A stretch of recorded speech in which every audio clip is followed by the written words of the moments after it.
Skin dull ಆಗ್ತಾ ಇದೆ, hair quality ಸರಿ ಇಲ್ಲ, ನಾನು ಏನು ತಿಂದರೂ ನ್ಯೂಟ್ರಿಷನ್ ಅಬ್ಸರ್ವ್ ಆಗ್ತಿಲ್ಲ, ಡೈಲಿ ಸುಸ್ತಾಗ್ತಾ ಇದ್ದೀನಿ, ಬಾಡಿನಲ್ಲಿ ಅನ್ನೆಸೆಸರಿ ಫ್ಯಾಟ್ ಜಾಸ್ತಿ ಆಗ್ತಾ ಇದೆ. ಇದರ ಸೂಚನೆ ಏನು ಗೊತ್ತಾ?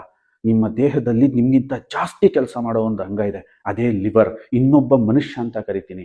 ಆ ಲಿವರ್ ಸುಸ್ತಾಗ್ತಿದೆ, ಅದಕ್ಕೆ ನಾನು ಟ್ರೀಟ್ ಮಾಡ್ತಾ ಇಲ್ಲ. ಯಾಕೆಂದ್ರೆ ಟ್ರೀಟ್ ಮಾಡೋಕ್ಕೆ ಈ ಪ್ರಪಂಚದಲ್ಲಿ ಅದಕ್ಕೆ ಯಾವುದು ಪ್ರಾಪರ್ ಸೊಲ್ಯೂಷನ್ ಇಲ್ಲ. This is the nutri liver. ಇದು ನಿಮ್ಮ ಲಿವರ್ನ ಎಷ್ಟು ಚೆನ್ನಾಗಿ ಪ್ರೊಟೆಕ್ಟ್ ಮಾಡುತ್ತೆ ಅಂದ್ರೆ ಜಸ್ಟ್ 4 ಮಂತ್ ತಗೊಂಡ್ರೆ ಸಾಕು. ಇದನ್ನ ಮಿಲ್ಕ್ ಪೀಸ್ಟ್ ಇಂದ, ಬ್ಯಾಕ್ಟೆಕ್ಟ್ರೈನ್, ಆಮ್ಲ, ಅರ್ಜುನ ಟ್ರೀ, ವಿಟಮಿನ್ ಇ ಮತ್ತು ಇನ್ನೂ 10 ಹಲವು ನ್ಯಾಚುರಲ್ ಸೋರ್ಸ್ ಇಂದ ರಿಚ್ ಮಾಡಿದೀವಿ. ಕಾಂಬಿನೇಷನ್ ಕೂಡ ಮಾಡಿದೀವಿ. Why? Because virgin coconut oil ಇದು ನ್ಯಾಚುರಲಿ ರಿಚ್ ಇದೆ, ಇದು ತಾಯಿ ಹಾಲಲ್ಲಿರೋ ಗುಣನ ಹೊಂದಿದೆ, ಜೊತೆಗೆ ಇಡೀ ನಮ್ಮ ಬಾಡಿನ ಕ್ಲೆನ್ಸ್ ಮಾಡಿ ರೋಗ ನಿರೋಧಕ ಶಕ್ತಿನ ಹೆಚ್ಚಿಸೋದ್ರಲ್ಲಿ ಇದರ ಪಾತ್ರ ತುಂಬಾ ಪ್ರಮುಖವಾಗಿರುತ್ತೆ.